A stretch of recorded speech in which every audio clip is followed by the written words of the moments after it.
Welcome to Vox Scream, a Kill Team podcast where we aim to help players of all skill levels supercharge their game and separate the signal from the noise. I'm Mark Meyer, joined by Kill Team heavyweights George Pratt and Joe Gallo. We're coming to you from the Triangle region in North Carolina. Thanks for listening and enjoy the show.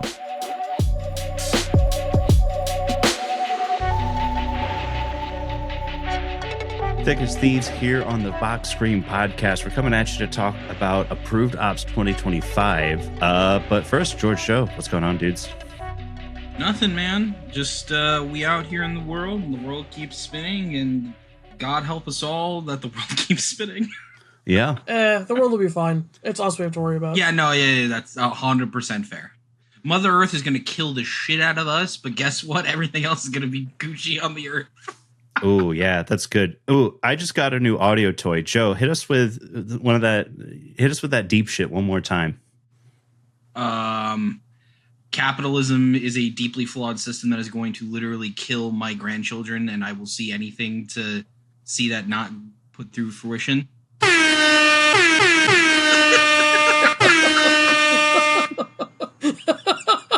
Thought you guys would like that. Thank you, everybody.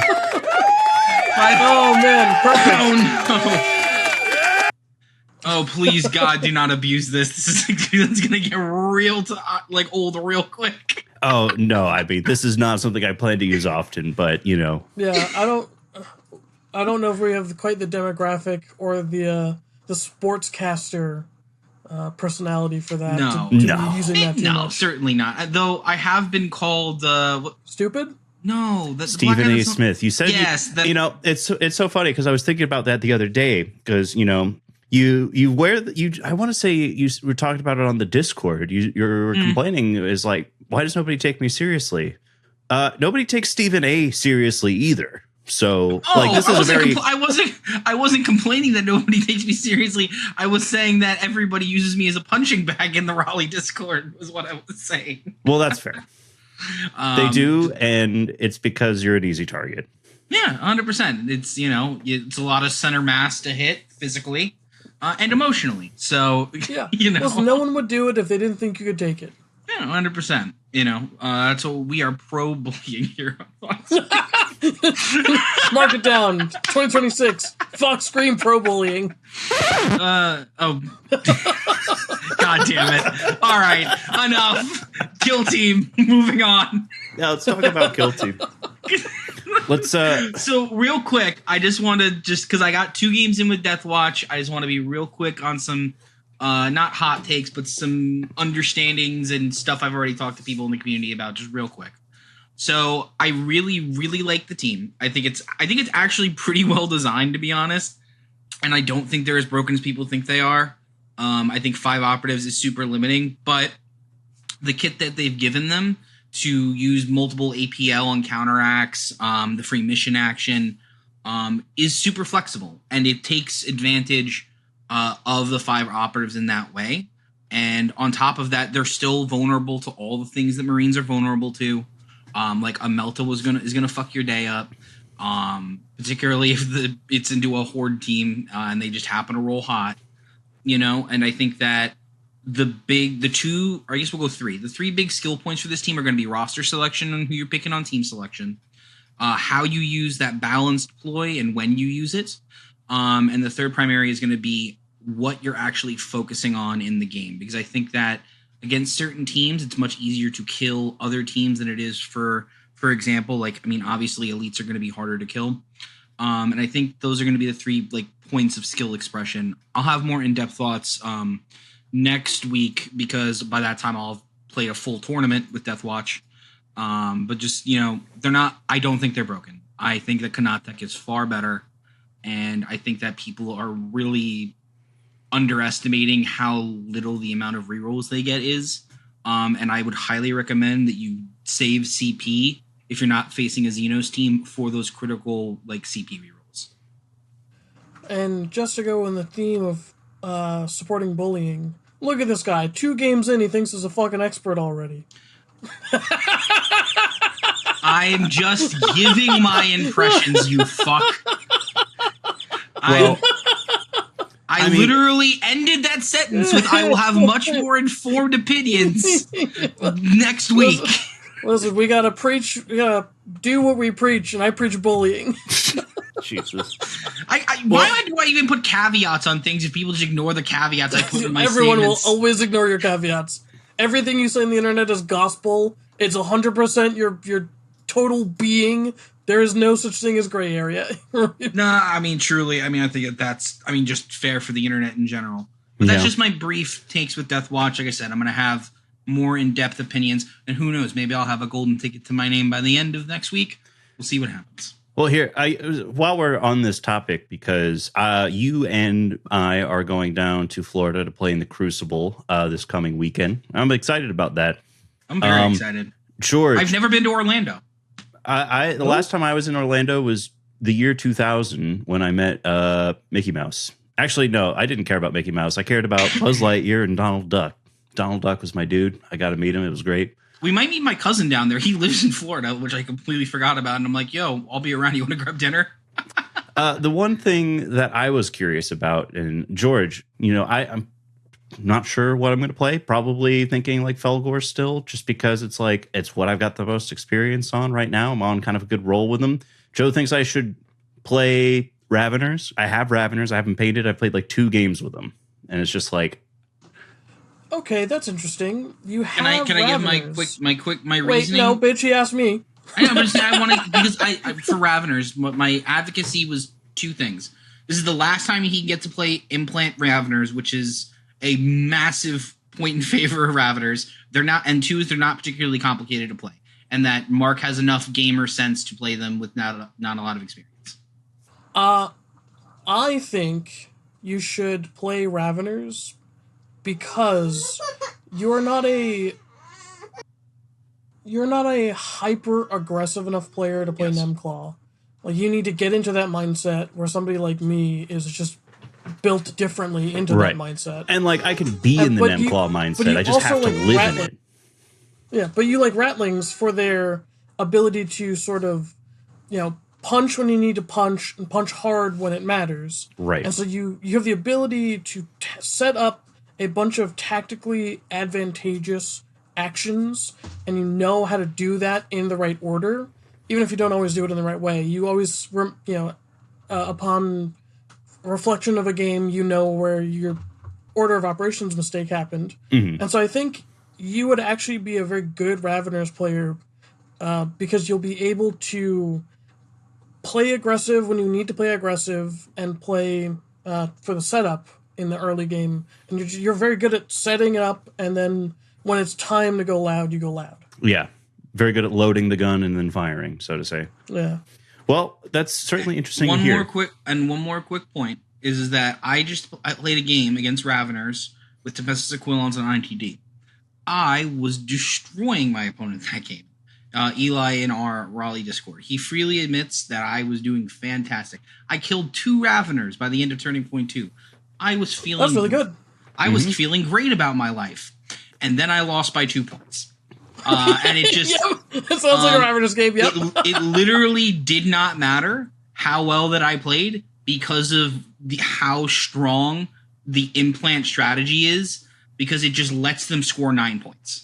And it on top of that, if you just get unlucky like I did, this is 2 games in a row with Raveners. I've left them alive on 1 wound, and there was nothing I could do about it. I even rolled, I think, the max damage that I literally could, and left them alive on 1. And if you leave them 2 turning points to heal up, it doesn't matter. So yeah, 20 wounds is very difficult if your base profile damage is 3-4. Yeah. Because you're most likely to get to 12, and then if you get 12 and 12, that's great, but you're most likely to get 6, 6, and 6 over the course of 3 turns. Brother, and this was with the relentless Melta. Yeah, Melta doesn't kill 20 wounds. I know it doesn't. It very often leaves them on 1 wound, and if you don't have double shooting to back it up, there you go. So that's another. I think Raveners that's what you give the leader for. The leader APL boosts the Melta fucking pliff with the relentless charge, fight, clean it up, baby. I tried. Melee Aquilons. I tried. I literally what lost me the game was even with a balanced reroll, I couldn't kill a Ravener on 3 wounds, or I think 3 or 2 wounds with my fists. I needed 3 hits with a balanced reroll.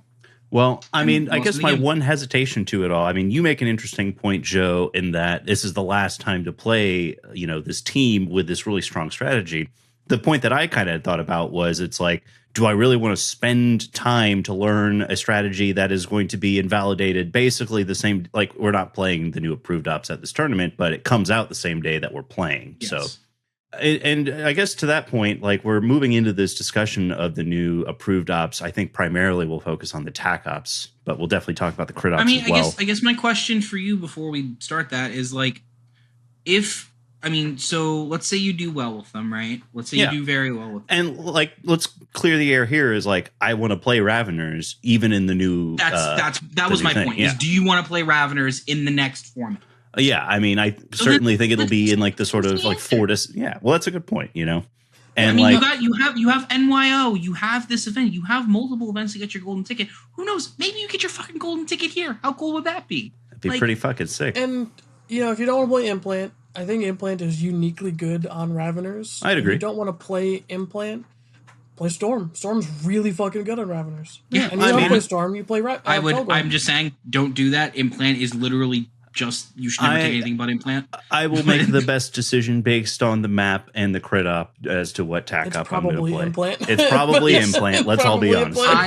I underestimated how easy it is for them to score, and I don't know. But anyways, we want to do the crit op missions first, or we want to do the actual Tac Op decks first? I think we should do the Tac Ops first. I think we could probably move pretty quickly through the crit ops. So I'm going to move through them in just whatever order I can. We'll start with Seek and Destroy. And I think the big thing that I'm going to ask kind of like as we're going through all of this is what teams play this Tac Op well? It could be sort of a larger macro sense. Like I think Hordes play this really well.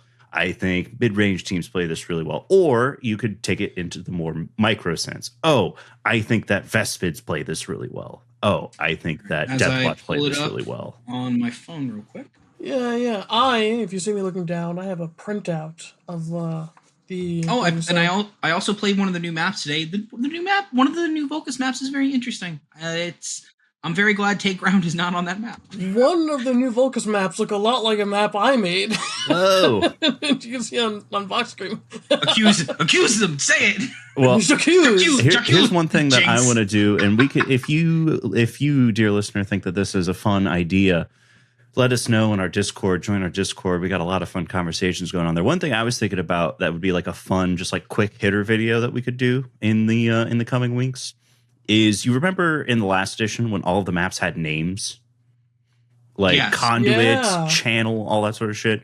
I liked that a lot. I also think that a lot, maps have some unofficial names. I think if I was to say the Thunderdome, we know exactly what Volcus map I'm talking about, So if you think that it would be fun for us to go through and name the new maps in the new approved op pack, I think that would be fun to do. Maybe we can get some games in on them first just to kind of get the feel on it. But something I've got in my side view mirrors, something I've got right in my windshield right now is Dominate, the Seek and Destroy Tac Op that was teased on Warcom a couple weeks ago.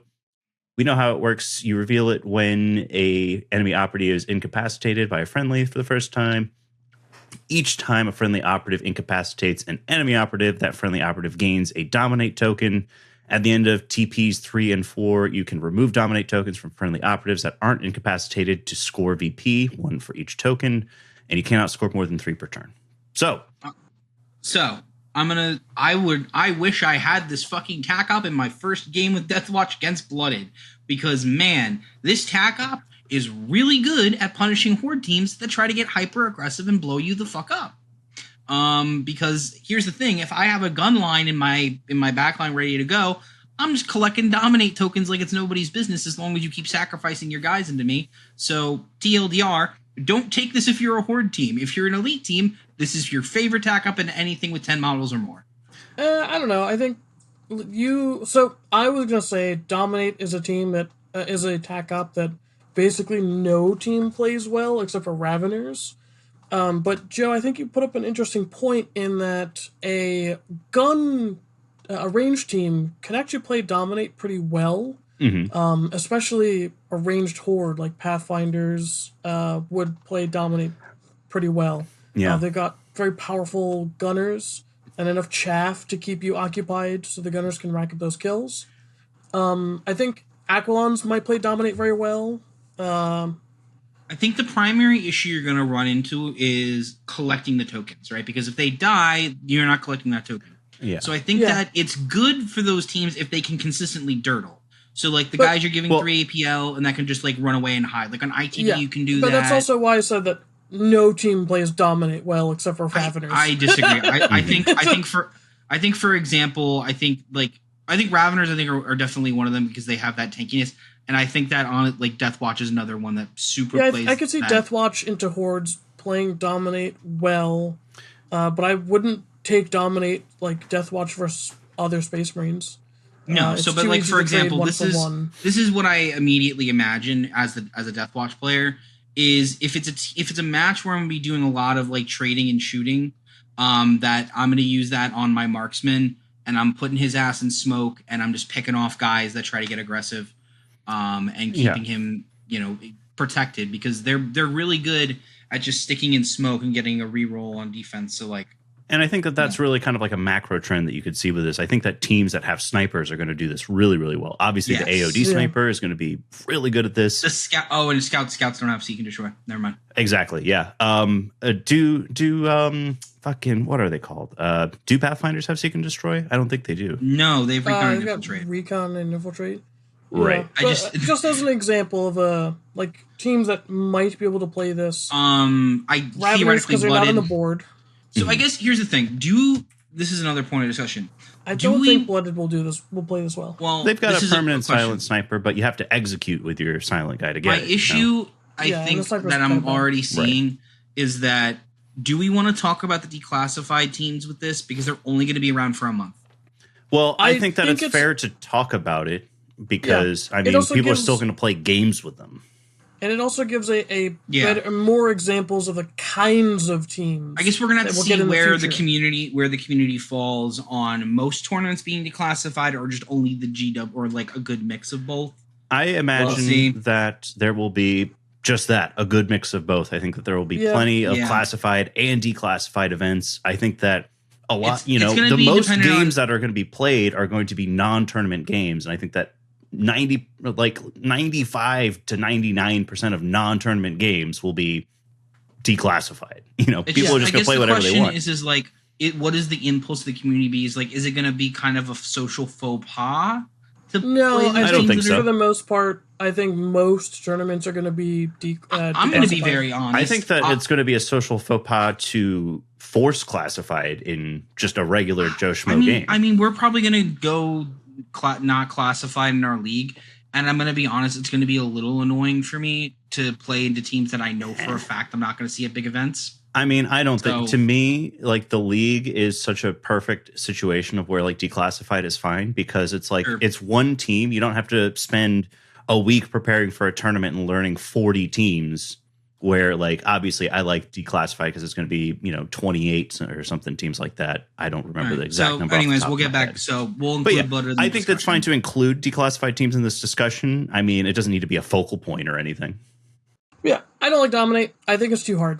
Yeah, I mean, like, I think if we move on to the next one, Route is just much easier, right? Right. Yeah, I think Route is certainly a lot easier. It gives me Route might be too good, to be honest. I disagree. I think Route's biggest problem is that the counterplay is really easy. You just move up the board.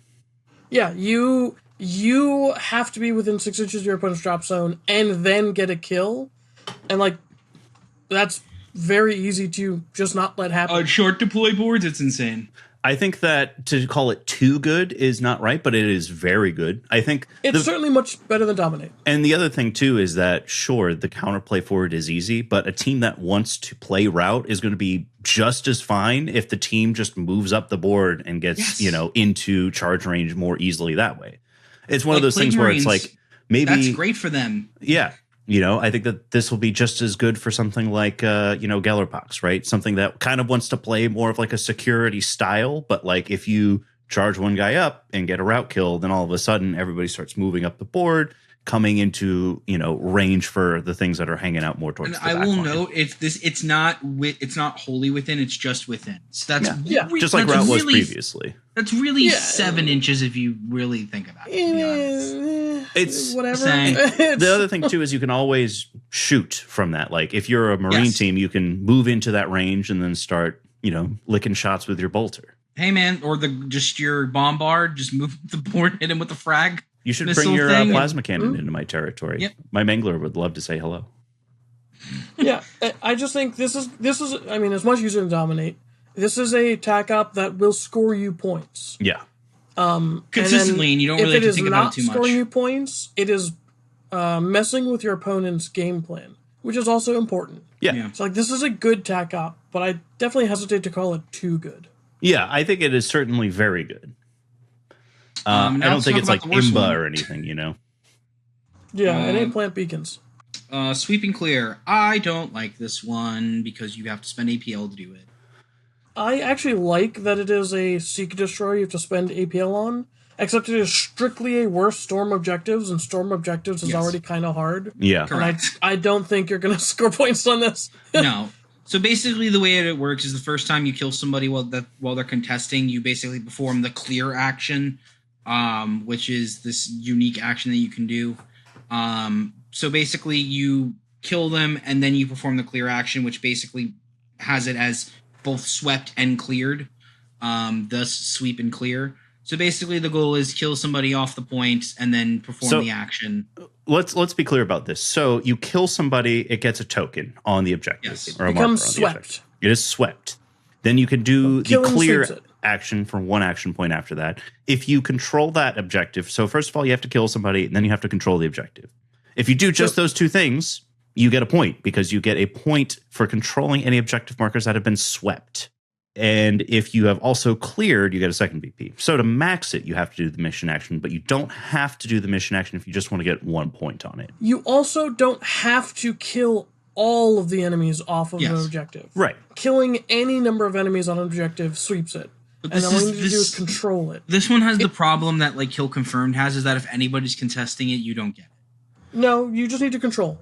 There can Just be... control? I think Yeah, it says there you can literally- be dudes it contesting. said they can't be contesting it either. No, yeah, you just have to control it. Like, if there are enemies contesting it, that's fine. Frankly, that's great, because then you can get then more you can sweep markers again. on it the next turn. Like, Well, I mean, that's actually better for Marines then.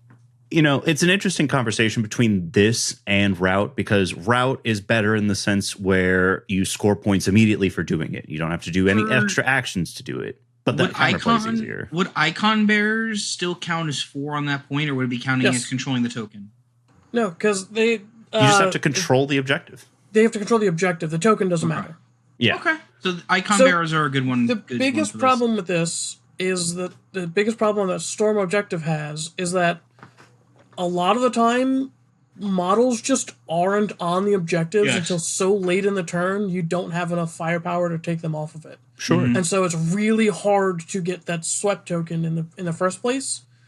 The only reason Storm Objective works is because touching your opponent's home objective Always and works. just with no one on it always works. You don't need to kill anyone off of it.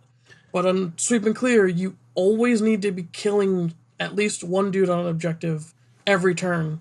And frankly, there just aren't turns all the time where you can do that. And that's what makes this really hard. I think that it's going to be more likely now that there's going to be people on objectives, just because missions are becoming more APL intensive overall. And more Tac Ops require objective play. Yes. Like, I only have experience from Approved Ops 2024, where Storm Objectives is kind of difficult to do on anything but your opponent's home objective, because your opponents tend not to be on objectives if they can help it. Yeah. But maybe with the increase in objective importance on Tac Ops in addition to the Crit Ops, maybe we'll see more Sweep and Clear opportunity.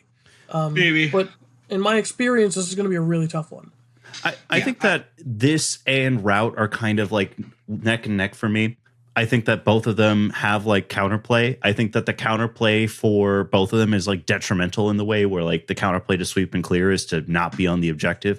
Obviously, you want to be on objectives. The counterplay to route is you come forward. I would love it if you come forward. I'm going to charge you. Thank you very much.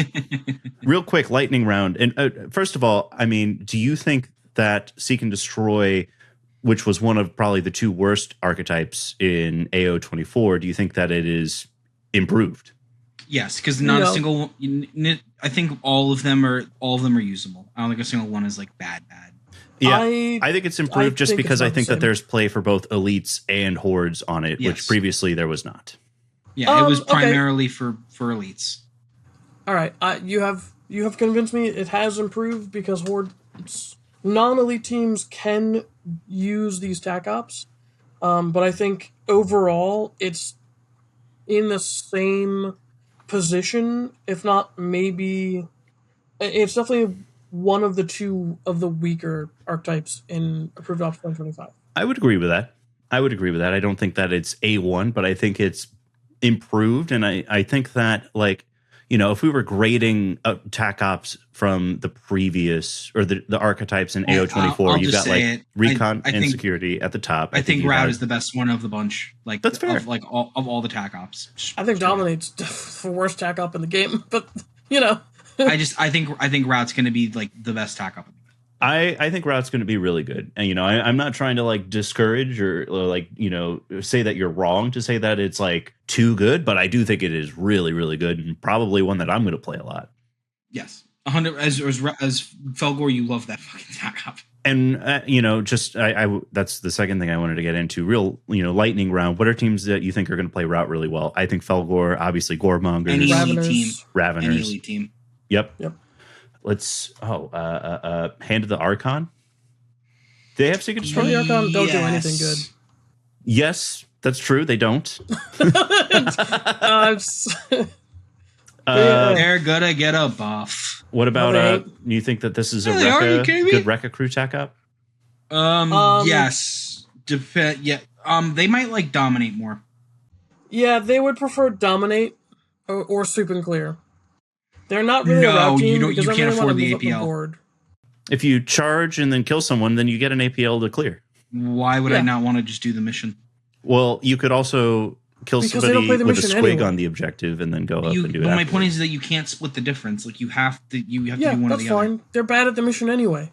But they're you not only bad. play the mission after everyone's dead. At that point, it doesn't matter what APL you've got. You know what doesn't cost me APL? Me shooting my rocket, killing something, and getting a fucking point for it. True. Jaegers. I think Jaegers will be a good route team. Yes, because Jaegers they can. Are a sweep and clear team. They can. Yeah, well, they can do it.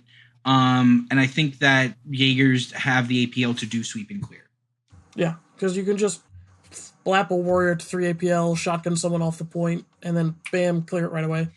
And then if you want to get spicy, you group activate the guy next to you, and then he runs up and does the mission action. Inquisition loves this into elites. Chaos Cult, I think, is going to be a really good route team. Yes, agreed. And then sweep and clear teams. What do you think are going to be good sweep and clear teams? Jaegers. Jaegers, I think Wreckers are going to do well with it. Oh, Nemesis Claw, I think probably both of these pretty well. Deathwatch does it very well because of the free mission action. Let's see. Sanctifiers have Seek and Destroy, don't they? They do. Or yes. I want to talk about them because if you don't mind, let's go to security next because please. Sanctifiers with Envoy fucking terrifies me. Because honestly, I think all of this they're gonna play all of those security. But you want to talk about Envoy first? Very akin to what was it? Escort Operative from the last edition? Effectively. Envoy and Martyrs are just security is still the best Tac Op tech in the game. So it's I mean, I think that route or recon was the best. I think that confirmed recon kill was definitely the best in 2024. Security was a close second. But I still think it was pretty close to security just because Take Ground was so good it carried the entire security archetype. Yes. And then Contain did a little bit of lifting behind it.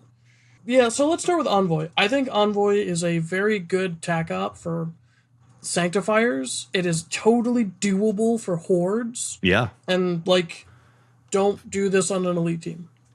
Right. Yeah, because actually getting that second point by not getting wounds chipped off your other guy is pretty big. Here's the thing.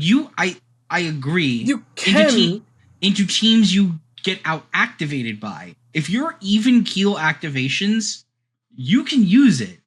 And if you're smart about it, particularly if you're a fast team or like you can, like if you have out of sequence movement, it can be pretty easy to score, particularly if you destroy your opponent on one side. You can even technically use it in an offensive way. If you know you're collapsing your opponent's side, you can like pretty consistently force them to come back that direction. Otherwise, you just score 6 points in your Tac Op. Yeah. I mean, I think anybody who has dudes to throw away is going to be really. I think Canoptech's going to be really good at this. I think Brood Bros are going to be really good at this. Yeah, all the Organs are quite good at this. Yes. Yes. I think Martyrs is better for that. But yes, kind of. So Depends. I think the question of what's better is an interesting one. I want to get to that, but are there any other like what are some other what are some security teams that are like struggling right now? Struggling. I don't think there are because security's so good. I think Hyrotech like Envoy because you can just teleport your guy into your opponent's drop or into their half. Yeah, that's a good point. So that's pretty good. And that's such an interesting point because Hyrotech, like their weakness or one of their big weaknesses, their Tac Op selection is tough given like the way the team wants to play. And I think because remind me of the way that their equipment works, they can pull anybody back or they can. They have a CP. They have a Firefly ploy that gives removes the range for support stuff. So you can pick anybody visible that you could teleport. But they can send them forward, right? No, that's only for picking someone. They still have you still have the range restriction on how far you can actually teleport somebody. Okay. But like you could pick somebody across the map and then teleport them to within 5 inches of your Cryptech, or your Cryptech. Okay. I just think that with the teleport, it'll be it'll help them do what they need to do. Yeah, for sure. I mean, I think that, and I guess. Here's the question. Their ploy is just on mission markers, right? When they die, that they count for 1 APL in the point. That's only for objectives. Right. I think it's any marker. Is it any marker? I'm pretty sure it's any marker. Well, like basically what it does is it makes their token where they reanimate from, it counts for 1 APL. Yeah. So I think I'm pretty sure it works on any marker. In a niche circumstance where somebody's going to die and they're on your opponent's half of the board, you can put it on their objective and it would maybe still count for Envoy? No. I mean, because Envoy doesn't give a shit about markers. Your model needs to be in their territory and ideally taking no damage. You bring up an interesting point, though, Joe, because is that something that interacts with Plant Banner? So, let's look at Plant Banner real quick. Yeah. So, you score victory points for having Plant Banner, and you Plant Banner. See George smiling. I'm so mad. Yeah. Please continue. Oh, so let me seethe for a little second. Plant Banner, it's a 1 AP action. Place the banner marker within the active operative's control range, wholly within your opponent's territory, more than 5 inches from a neutral kill zone edge. So kind of like up the middle of the board, more closer to the middle of the board.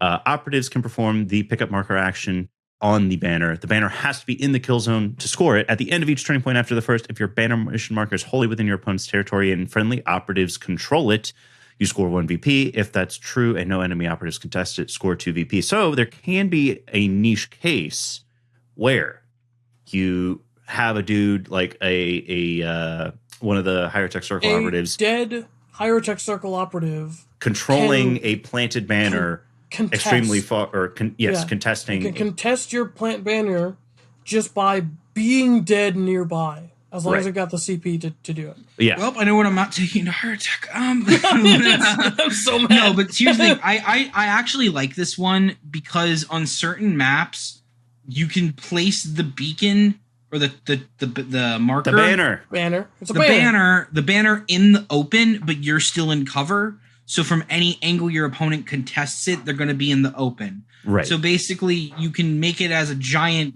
piece of bait that says, if you do not contest this, I'm getting another point. But if you do contest it, here's my sniper, good shooting guy, whatever. Rekkas love this. Yeah. 1,000%. This is take ground, but I choose the ground. The thing about it is, Yes. one of the things I'm liking a lot about the new Tac Ops is they do something that I think the Tac Ops from the old edition did really well. Obviously, since a lot of these are similar to Tac Ops from the old edition, but you can start picking Tac Ops either A, because they're good for you to score, or B, because of the way that they force your opponent to interact with them.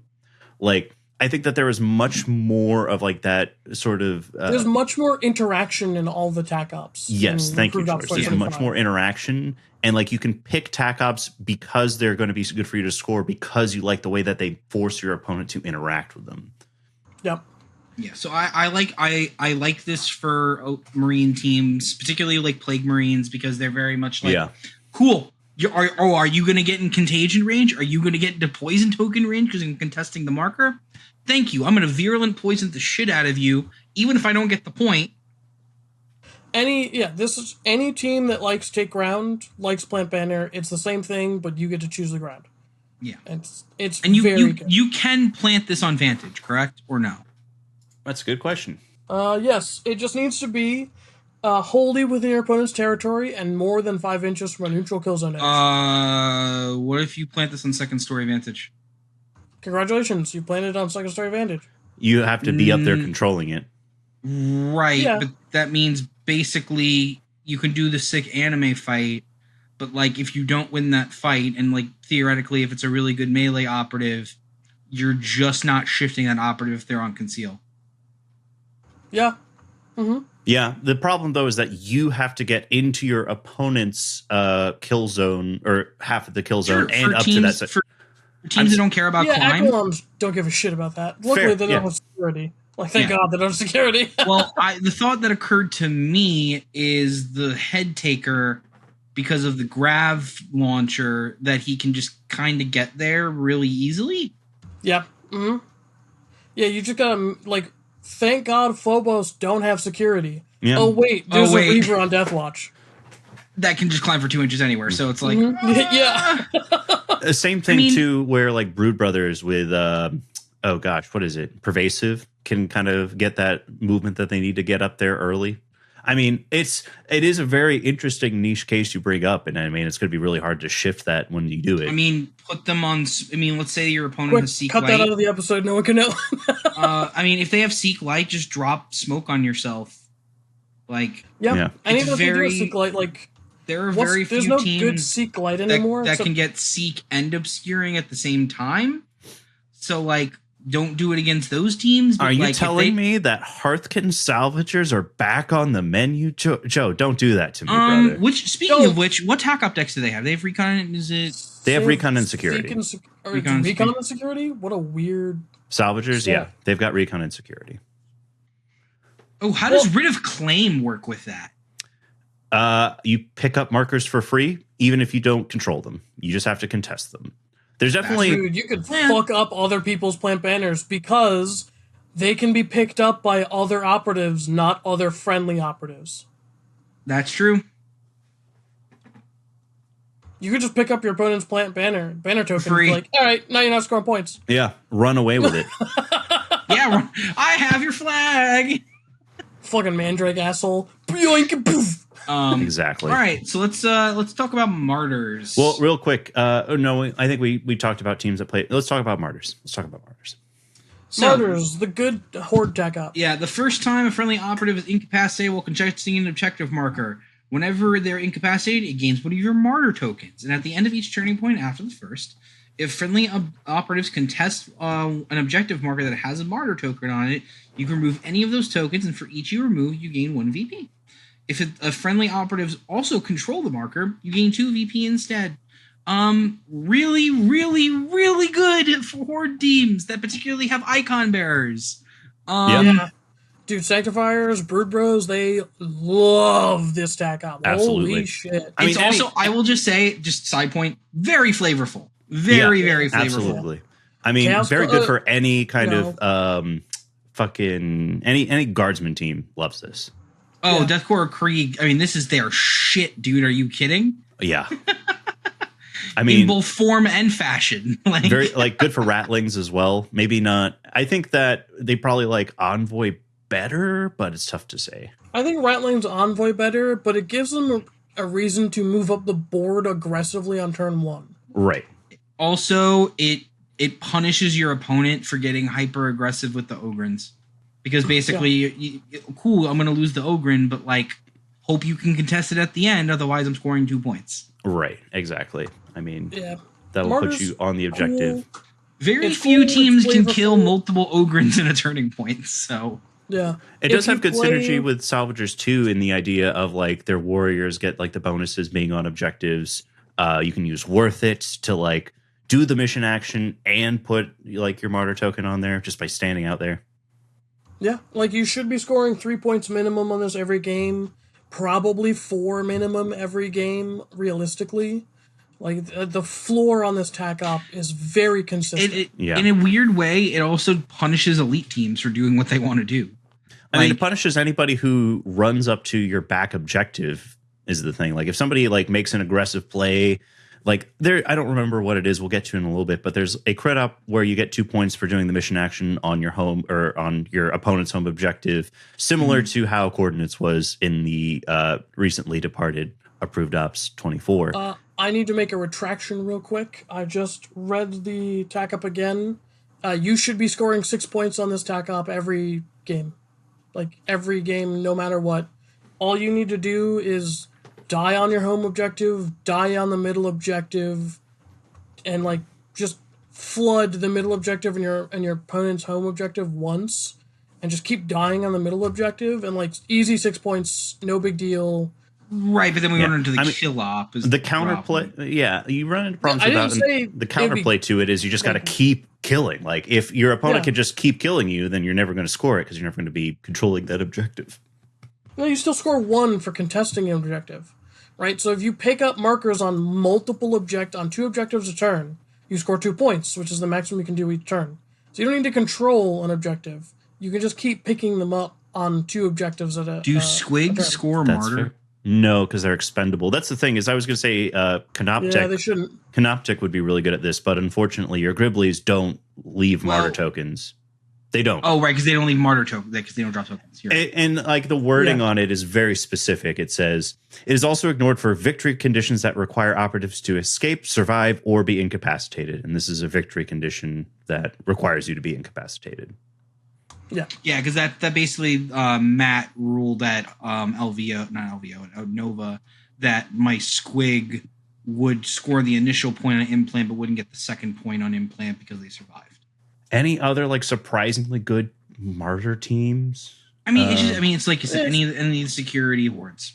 Yeah, any security horde we expect to lose models. Like Sanctifiers are good. You can run up, and any team that'll charge into your face and actually do a bunch of damage, you take martyrs. And if they're not going to do that, you take Envoy. Brood Bros, you can take Martyrs pretty consistently. Your 7 wound squishy humans. A dumb Kazakhstan, idea. You can take Martyr. Could be a good Galapox Tac Op. Yeah.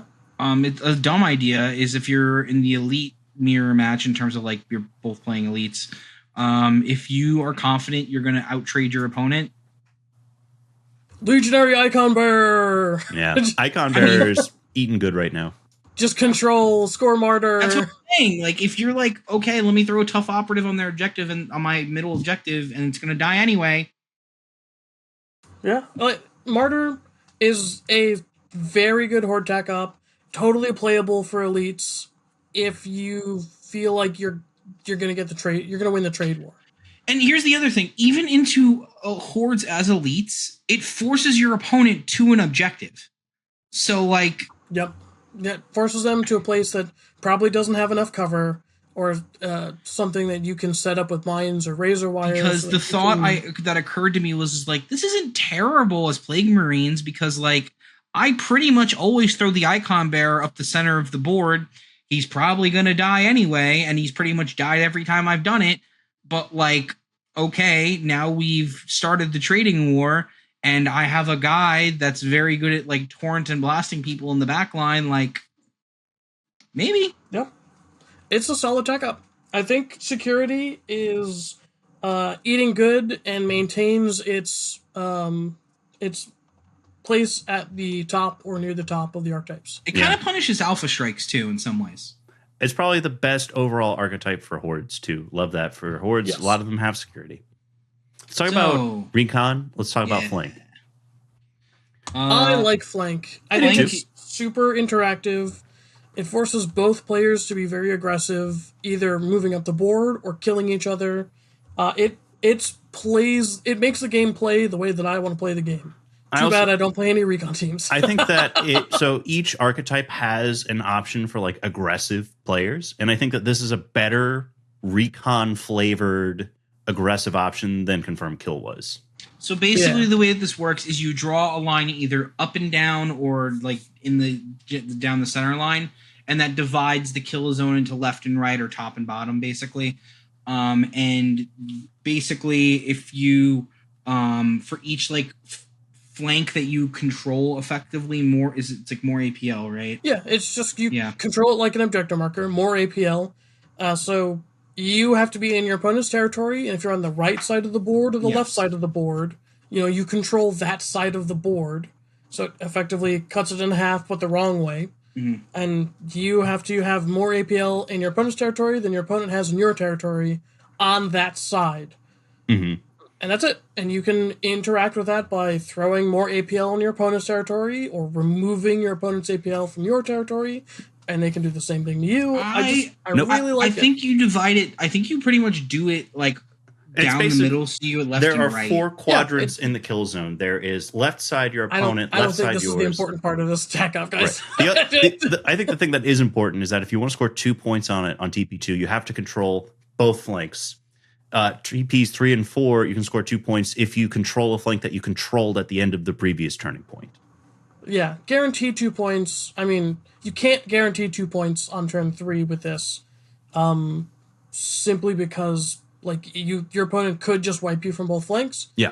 But the best way to score 4 points on turning point 3 is to control both flanks on turning point 2, and then you can lose one or retreat from one flank and still score your second point on the other flank. So, this is a Tac Op that's very interactive. It forces both players to be very aggressive, and it's surprisingly hard to max, but surprisingly easy to get 4 or 5 on it. Yeah. Teams that I think play this really well. I think Felgor like this. I think that all elf teams, Aquilons, I think are going to like this a lot. Yep. Westman will like this. Westman love this. Yeah, agreed. I think Goremongers love this. Yeah, I'd say so. I'm looking at Retrieve real quick. I do not like this one. It literally requires you to tap all the objectives. This is like the new plant beacon, basically. But if I'm reading this right, you need to search all 3 objectives and hold all 3 objectives to get 6, right? How about you read it for us? I haven't read it very well. Or very thoroughly. Basically, anyway. you perform the retrieve action on a marker that hasn't been searched by friendly operatives and is now carrying retrieval mission markers that an objective has been searched, and then only friendly operatives can perform the pickup marker action on those markers. The first time you search each objective, and it says each objective, you score 1 VP. At the end of the battle, for each of your retrieval mission markers friendly operatives are carrying, you score 1 VP. So you have to do it on each objective one time, and then you have to still be carrying them at the end of the game. Yes. So that means you literally have to boop all 3 buttons and then still be carrying the tokens you pulled from those to get 6. Yeah, retrieval's bad. Yeah, it's really hard. I think that it's it's a 3 or 4 pointer. I think most games. Yeah, the problem is if your opponent is just smacking you up and down the board, maybe it's a 2 pointer or a 1 pointer. This is one where you could just get your ass kicked and not score anything on it. Well, I think that's it. Let's call it a lose more Tac Op. I think that it's not I think that most games you'll probably have a pretty average score with it. But if you're just getting wiped, first of all, if you're just getting wiped, you're going to score 2 points anyway.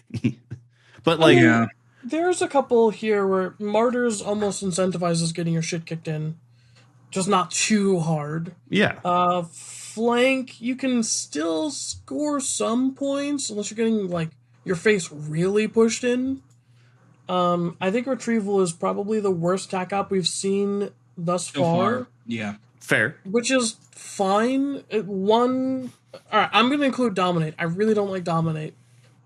I think that this is akin to Dominate. I think that Yeah. this is I think probably this is equally as far hard worse to than skill. Dominate. I think it's I think far it is worse. far worse than Dominate, but I still think Dominate's kind of in the same boat. The thing about Dominate is very hard to there's score. a more of a chance that you score 0 points on Dominate than there is on you scoring 0 points on Retrieval. Yeah. But there's also more of a chance you score like 4 on Dominate than there is on 4 on Retrieval. That's fair. Now, I'm here's willing the to thing. accept that.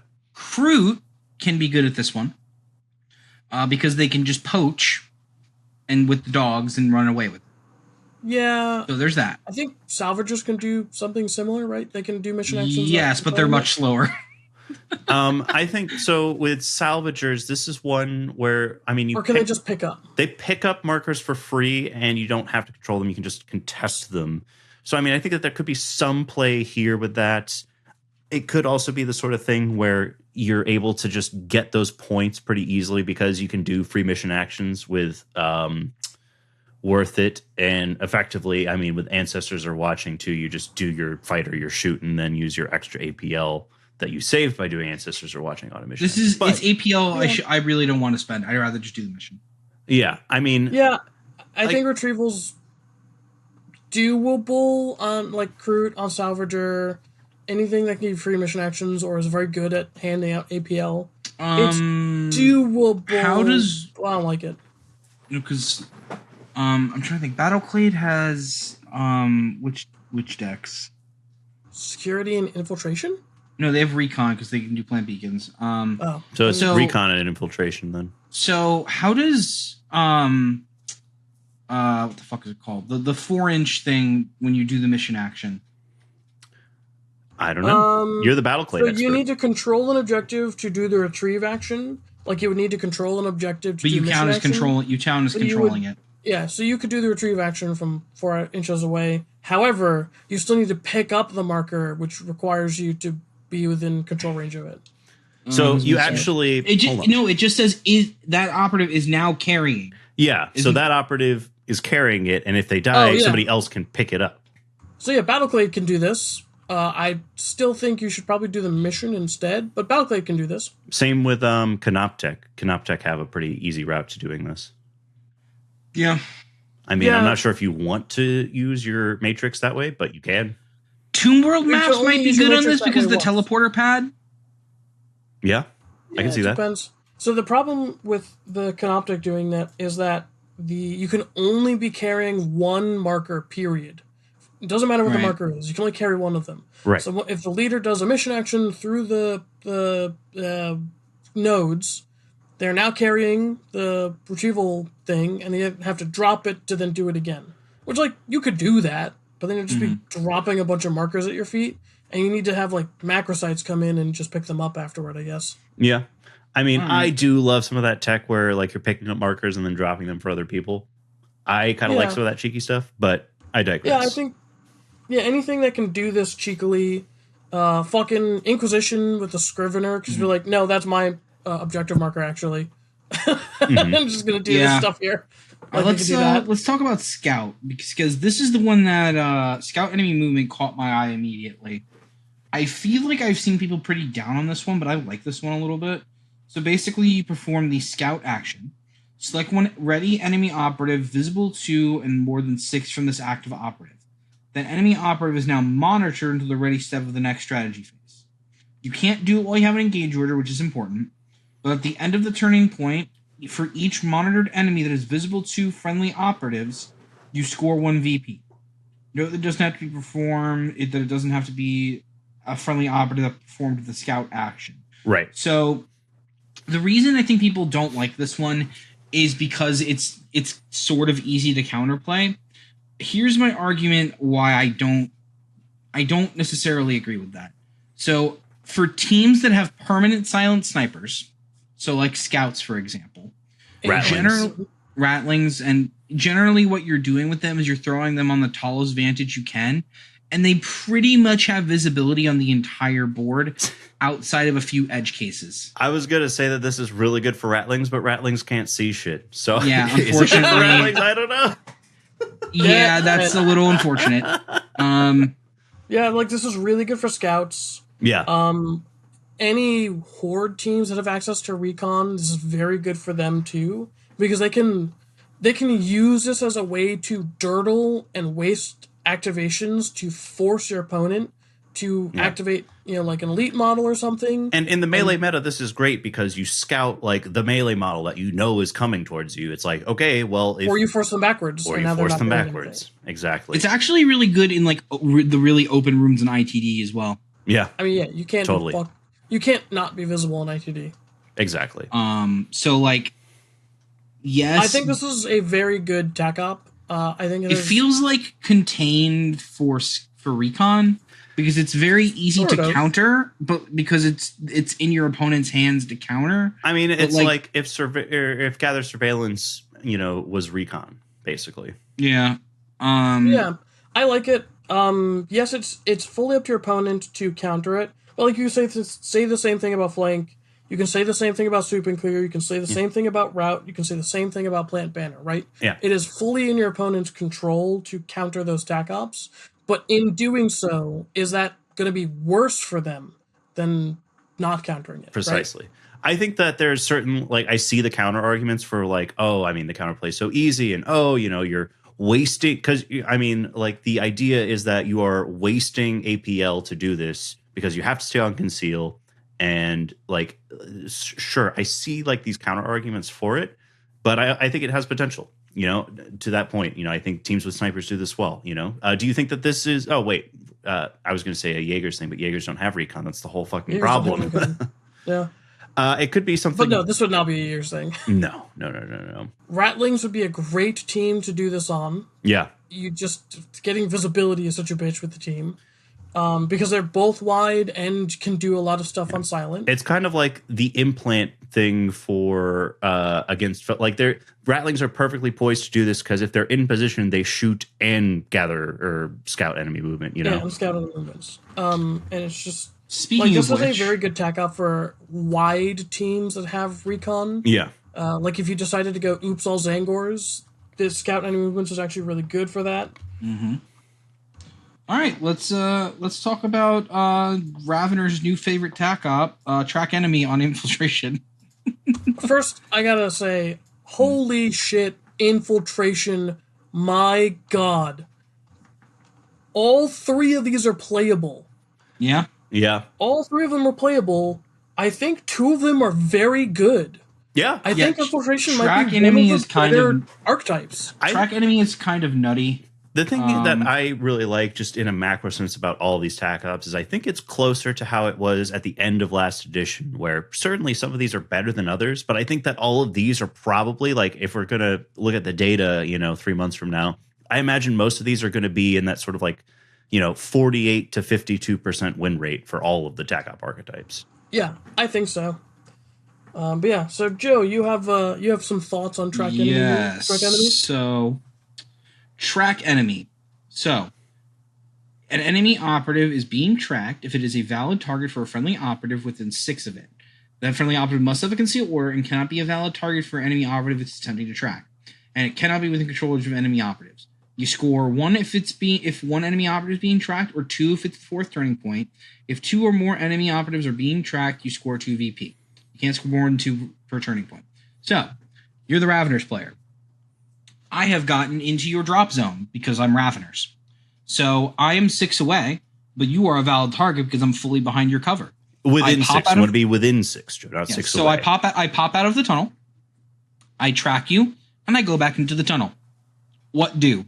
I don't think you do anything against that, to be honest. I don't think that works. So track enemy is a condition that an enemy operative is in. It's not like you do a mission action. It's not an action you can do. So it's a condition of existence. Precisely. So an enemy operative can be tracked only if there is a friendly operative to it to be a valid target too when you're scoring points. Within 6 inches. So if you went back into the tunnel, all of a sudden that enemy is no longer being tracked. Let me reorder this then. Because they can pop out of the tunnel as a counteract. Mm-hmm. And if you're on full health, there's I think 0 operatives in the game that can consistently kill you in one shooting attack. So preferably you pop out of the tunnel near somebody who's already gone. So you pop out of the tunnel and you just sit there within 6 and it's a valid target. Yeah. And then if you're exposed, whatever, I just burrow back into the tunnel with my Right. You slither out point. of sight in the next turning point, and all of a sudden you're safe again. Yeah. I think definitely that is a very, it's very safe play for them. I think it is Yeah, good I play think there. Track Yeah. Enemy is a good tac op. It does unfortunately have the same problem as Implant in that you cannot max the kill op if you are tracking target or track enemy. But we've but, learned through Raveners that it's okay to score 20 Correct. points and win the game. So, for example, I think Mandrakes love this as well. Yeah, Mandrake's fucks with this hard. It's the new Gather Surveillance. To me, it's the new Gather Surveillance. Yeah. Not the new Implant. Brood Brothers, I think, have a lot of play here. Like, Yes. the fucking Commando Grot just does this. Yeah. Yep. He just does it. Well, the Commando Grot is dead if he does this. No, because he can be on Vantage, on Conceal. It just has to be Within within 6 six, inches of so someone it not can't on just. Vantage. It cannot. Right, but if you're within 6, you're within charge range. Yeah, but you just. Not necessarily. What do you mean? So, one of the Vulcus things is 4-inch tall, right? Right. No, I think I'm wrong. I was You about have to to be say- a valid target. Yeah, you have to be a valid target. So there's no. Yeah. There's no like hiding. Like this is much harder to score. Yes. It is much harder than Gather Surveillance to score. But, so, a model that is in melee can be a valid target, right? Yes. You just can't Yes. shoot at someone in melee. Yes. Correct. But you still So have yeah, to be able to you, see you them. could you could hug somebody. Yeah. I mean, and to your point earlier, Joe, like this is maybe not as easy for Raveners because, like, smart people aren't just going to have a bunch of models just out on engage in the middle of the kill zone at the end of like turns 2 and Well, turn bear in 3. mind, Raveners have a- it's just valid target. So engage is irrelevant. If you're just No, if you're flanking them, that's a Conceal valid target. prevents you from being a valid target. Yeah, I mean, there is that because you Well, have to be no, on, because if I'm Yes, if you're in cover on Conceal, oh you sure, are if not you're a but I'm valid saying, target. that's what I'm saying. If you're not in cover, it doesn't matter. right. Yeah, but of course. That Right, but I'm saying All the the tunnel the tunnel lets you get behind. I just And don't think it's as Raveners do easy that. easy as you're kind of like as you first said. Like, I think that this is a good attack off for Raveners. Absolutely. I think it is as GG easy as Joe thinks it is for Raveners. They have the ability Raveners to specifically. just be fucking anywhere they really need to Correct. Fair. be. If you are good at putting the tunnel down, Yes. if you're just dog shit using the tunnel, I will punish the shit out of you for it. like Fair. Raveners fall apart and the team is awful. All right. So, Anybody else like any other infiltration teams that are really good at this? Yeah, I'm just trying to. I mean, Maybe like Blades of Jaegers are Cain? good at it. You don't want to do this as Jaegers. No, Jaegers are fine at it. Maybe Colts. Yeah, they have a bunch of silent operatives. They don't Maybe give a shit. Colts. I mean, the big Maybe the big Colts. rider is you have to be on conceal to do this. Yes. Because here's the thing: for teams that out activate heavily, they're fine with this. So, like hordes that have infiltration, because Yeah. you can just have this be your last activation.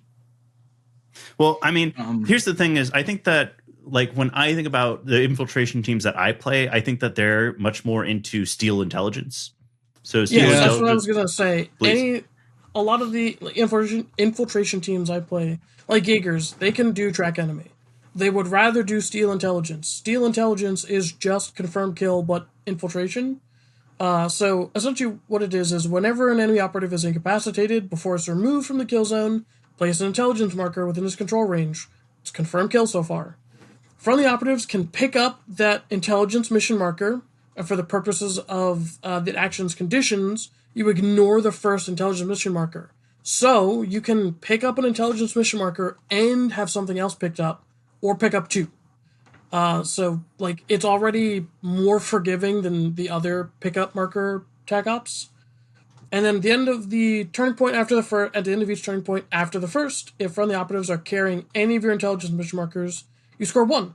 At the end of the battle, for each of your intelligence mission markers, you score an additional 1. I per. will note with this, it doesn't say you can't score more than 2 VP per turning point with this. Because it doesn't matter. You can only score 1 per turn And then you can score 3 at the end of the game. if you Okay. have 3. So you need to have 3 confirm kill. You need to have 3 intelligence mission markers And 3 operatives carrying them. and 3 operatives carrying them, Carrying and at them, least starting yeah. that process turn 2. And as long as, you have one being carried for turns 2 and 3, and you pick up 2 more on turn 4, you max it out. So this is just easier confirm kill, in my opinion. And I've been on record on this podcast. You have to pick them up. It's not easier. Yes, who cares? It is. What do you mean? For some teams, it matters a lot. And for the teams that want to play Steel Intelligence, it doesn't at all. Like, I've been on record saying that if Jaegers had confirmed kill, which this is, they'd be one of the best teams in the game, and I truly believe that. Right, but they have to have 3 APL to do that.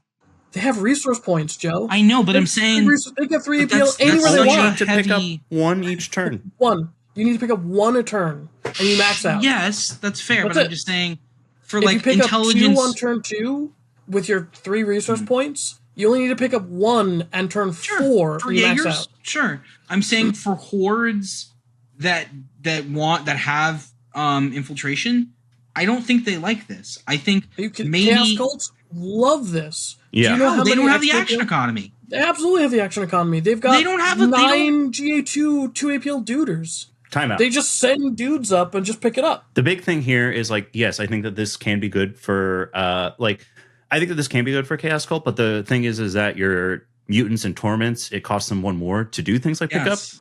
But That's they fine. can still pick it up. So the You important push thing forward here, with those guys, and then you can pick up with like your little duders You pick anyway, up or with you can your pick up with dudes your afterward. Dark But in Commune. my opinion, that it's better for Inquisition because they have the servo skull. Sure, that's Right? fine.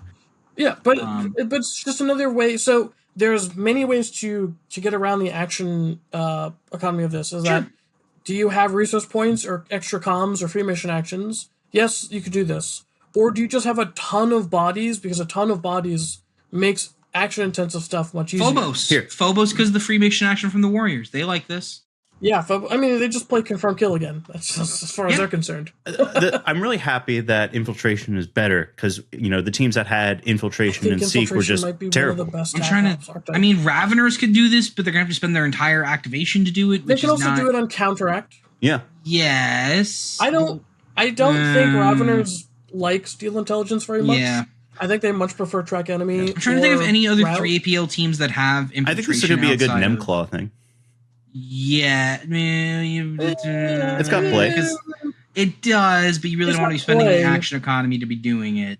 I think Uh, it's just hard to. It depends on the matchup. Is the thing. Is route going to Yeah. be good in every single game? It depends on the matchup. No. Is So- Steel Intelligence going to be good in every game? Depends on the matchup. I don't think No. Steel Intelligence is the best Tac Op in the game at the moment. But I think it is a Banner good step But up it is for infiltrate. very It's solid. good. It's solid. It's as good as confirmed kill in my opinion.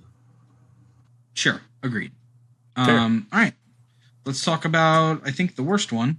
Oh, also, for you those playing Chaos Cult and dabbling in Steel Intelligence, please note the mutants and torments can still perform the pickup mission action, the pickup marker action, so that if you have an intelligence marker on them when they mutate, you don't have to drop it. You can just keep them carrying it. Right. You So can also pick it still up have when you're. mutants and torments with intelligence and mission markers on them because they started as a devotee having picked it up. Yeah, exactly. Exactly. And that You makes don't it drop harder it to when you lose mutate. those because they're much more Yes, durable. I think that's fair. So let's talk about plant devices. We I love this archetype. didn't This learn time. our lesson with install device. I actually like this one a lot. Yeah, I don't think it's bad. So, plant device action. One objective marker the active operative controls gains one of your device tokens. Can't do it in control range and of an enemy or one that already has your device tokens. At the end of the turning point after the first, if an opponent's objective marker has one of your device tokens, you score 1 VP. For each other at marker enemy objective operatives contest that has one of your devices, score 1 VP. You cannot score more than 2 VP from this turning point. So, Yeah. this in some ways, as infiltration hordes, it also helps punish aggression from elite teams that have seek archetypes. This Because might basically- be the very best tac op for ratlings. Yeah.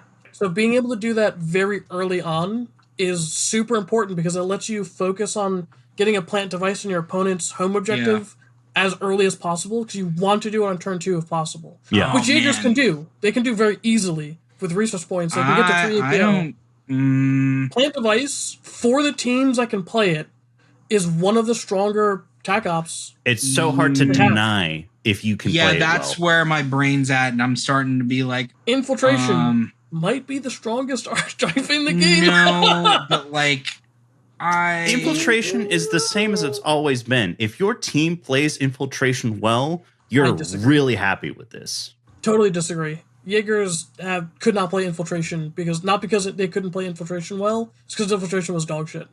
That's fair. But like the teams that played Infiltration well, like the teams that could teleport could play the teams that played Gather Surveillance well, loved. Yeah, like the teams that could play that Tac Op could play it, but that doesn't mean the archetype was good.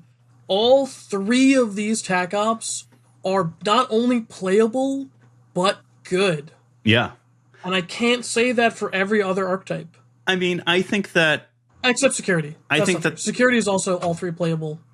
I think that Plant Devices is niche, but if you play it well, you play it very well. I'm going to say something bold here, because I think Plant Devices, because you can do it on Turning Point 1, and it heavily punishes your opponent for playing the game. Like it's toxic AF, dude. It's toxic as shit. Transmission requires you to control the objective marker. Yeah. Mm-hmm. Yeah. So literally, I'm scoring a point for you doing the crit. Hey, do you want to keep score parity? Don't play the crit op, and I won't score the Tac Op. Now, except to for be fair. To be fair, that means you're. It's so bad. It's so BM. This Tac Op. The problem is that can you get to your opponent's drop, or can you get to your opponent's objective? Because if you can't, you're scoring 4 points on this. Maybe there are some teams that have a hard time doing that, but like Jaegers do that no problem. I think Chaos Cult can do that no problem. Well, because here's my counter. Aggressive, but you can. If the minute I see you have this, I'm not touching your home objective. That's fine. Yeah, and that's fine. But like that's part of the counterplay. That is, I think the only counterplay to Plant Devices, if your team plays it well, is you score less points on the crit op to have them score less points on the Tac Op. It is very good again on missions where you have to control. Yeah, which many of them require it now. Yes, like there are many like on many missions now. You score points for controlling more, and that's the big thing is like control more and then do this unique thing. Yeah, any mission that doesn't require you to control it, I wouldn't take this one. Yeah, I think that's totally fair. Like secure and loot, or just I wouldn't take it on this one. Like man, I'm so excited to play Jaegers because like on missions that require control, Plant Device all day. On missions that don't, Steal Intelligence all day. Dude, Rattlings might be fucking back, dude. Rattlings might be back. Phobos love this one. I think Phobos like it. I think Inquisition like it because they have the Kazarkin comms. Yep, with the Servo Skull. Yep. And the Servo Skull. I think weirdly Blades of Cain might like it because they have 3 APL. If they're taking mostly Scorps. Yeah, if you're taking mostly Scorpions, I think Steal Intelligence is probably better. But if you're not convinced that you can kill hard like that, I think Infiltration is the best Tac Op archetype. And I am very happy about that. I can't wait to hear. I think per quality, in terms of quality of Tac Ops, I think that Infiltration is the best deck because each of them are good in their own ways. Each of them are entirely close playable. Second to Security for me. Yes, yeah. I think I think it is Infiltration, Security, and then I rate Recon and Seek exactly the same because I like and Dominate for me, and Retrieval are equally bad. I mean, I think Retrieve is the worst Tac Op in the game, and I think that makes Recon the worst Tac Op. I think that both of those, like, if I was going to give them, like, like put them in tiers, I'd probably put like Infiltration in A. I would probably put Security in A, and then I'd probably put Recon and Seek in B. Like, I think that all of them are good. I would put Recon and Seek as Retrieval is unusable. I mean, you just have to ignore Retrieval like we did for 2 2/3 of But infiltration. it objectively gives you less options, so therefore it should be placed lower. Okay, but Recon was the best archetype last edition, and Because it Recover had Item was a two- dead Tac Op. 2 very good. But there is not a single. Neither of the Tac Ops in Recon are as good as Kill Confirmed or Plant Beacons. Yeah, I agree. I think Recon is the worst archetype now. Sure. Simply because Kill Sweep Confirmed and Clear and is going just- to be more. I think it's going to be easier to do Sweep and Clear. Oh, and than that's it the is other to thing. Scout or Flank. None of the Tac Ops are as good as the last deck. The only ones to me that are even close are Route. Like, in terms of ease to score, it has gone down significantly. 100%. And I don't think we're going to have enough time to go over the crit ops today. Maybe we can do that next week. But We only have to do 5, right? I mean, you know how we are, we man. should probably do it next week. Because I don't really think I don't have a lot to say on them because I don't think they're that particularly complicated. I mean, I think that if we talk about them now, it would only be like 10 minutes. And I don't think that I don't have a lot of time left personally. Yeah, And I think we should give them the airspace that they deserve. All right, Right. so But all right, I'm just gonna go ahead and say it now because Blades of Cain and Inquisition can take all of these, and I think the quality of each is much better than last deck. I think Blades of Cain Inquisition stocks are going to go way up. yeah, I agree. I'd agree. Because these are just more flexible. They're harder to score, but they're more flexible, and you're not pigeonholed into the same 3 like you are with the last. Yes, you can choose different Tac Ops in the deck and still reliably score points.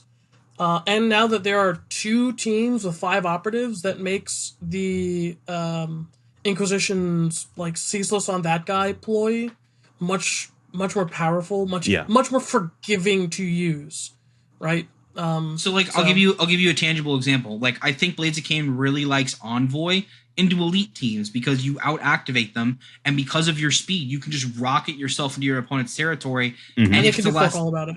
and they can't do any damage because it's the last activation. So that's just 2 VP for you, and it's even more win more if you win initiative because you're just gonna do the damage you need to do into those teams anyway. So it's pretty good. Mm-hmm, mm-hmm. Yeah. Yep. 100% agree. And that goes for Inquisition, the same scenario, because you heavily out activate and you have enough guys that are mobile enough to just shoot themselves up to the board. Perfect. I'm gonna flip. I think security is the best Tac Op archetype, and infiltration. I still think I think it is as well. I mean, it's 100% the best for hordes, and I think that's just my big thing is I think Kill Op is going to be like huge in AO25. I think that people are going to start taking Kill Op as their primary. We gotta talk about that. It's not now. Did it change? I am starting to feel like Kill Op is bad for the game. Just now, not on the multiple rants that I went on telling you Kill Op was bad for the game. I'm starting to agree with you.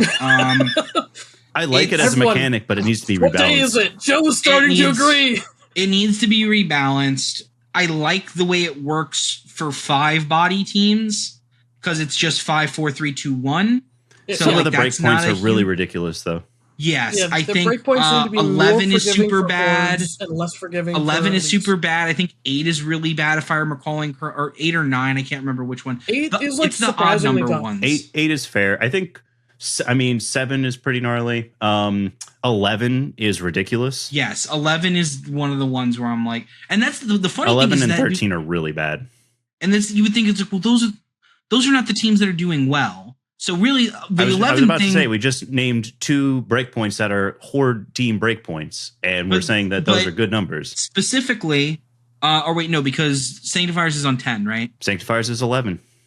I thought because the baby counts. Yeah, right? Yep. 10 dudes and the baby. Yeah, so I was gonna say Sanctifiers, it's particularly bad.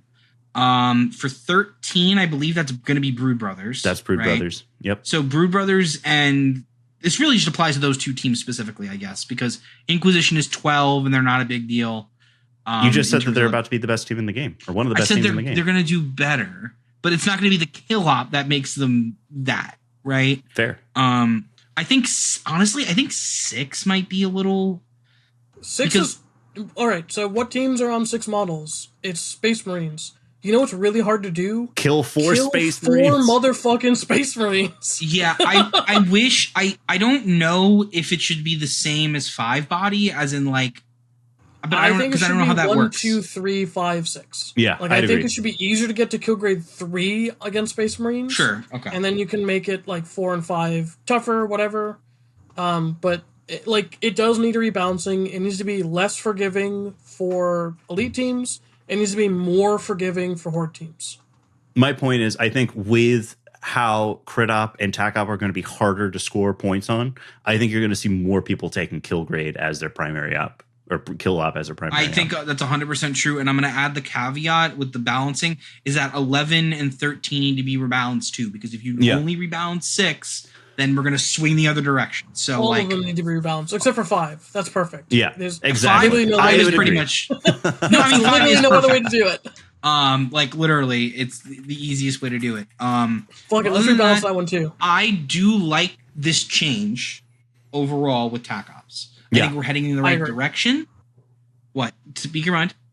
I agree. Yeah. Oh, okay. I was about to say. I sounded like the you Tac were Ops. gonna disagree. Yeah, I think if we had to grade them like we did last time, I think it goes because we graded them as what, C or B last time. I thought it was B or low B, something like that. Overall, I don't remember. Either way, I think we're in like high B, low A, right? Yeah, I think the Tac Ops overall have been an improvement.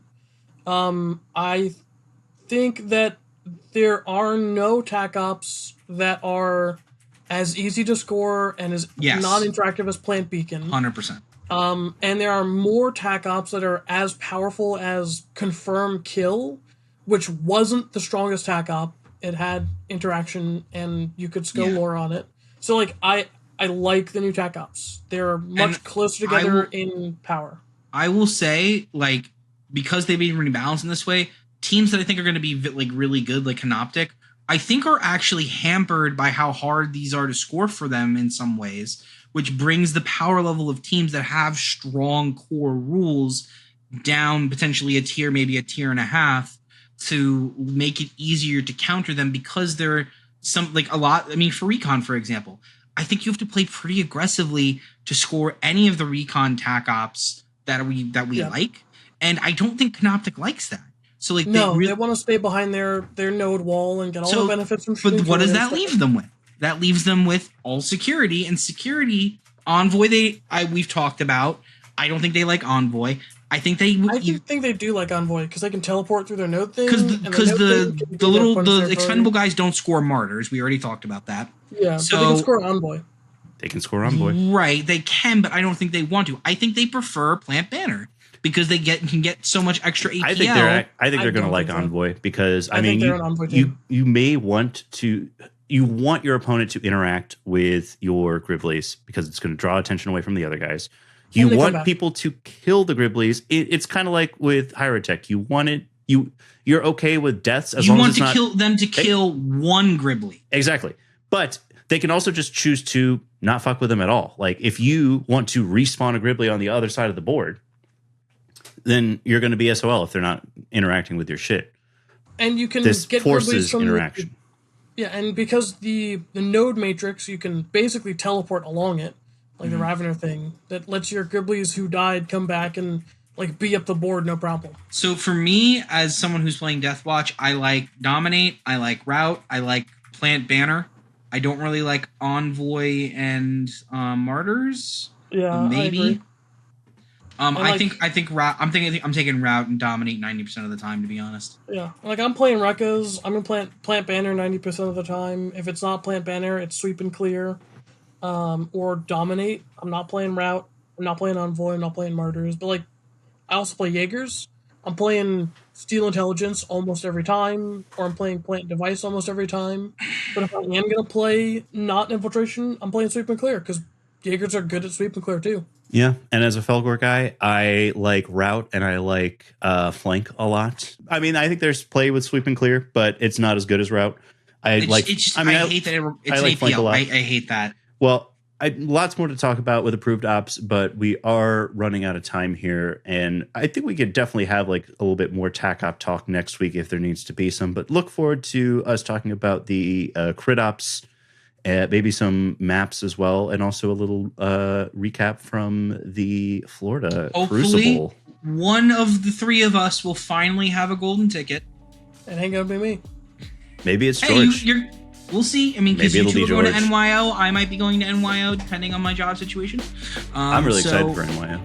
I'm very excited for my. I'm sad that I'm unemployed and I can't put it in my peripheral right now because the fact that like our arrangements are already taken care of is like a big I'm thing. very excited for you to see my friend. This is my best friend from high school. Hell yeah.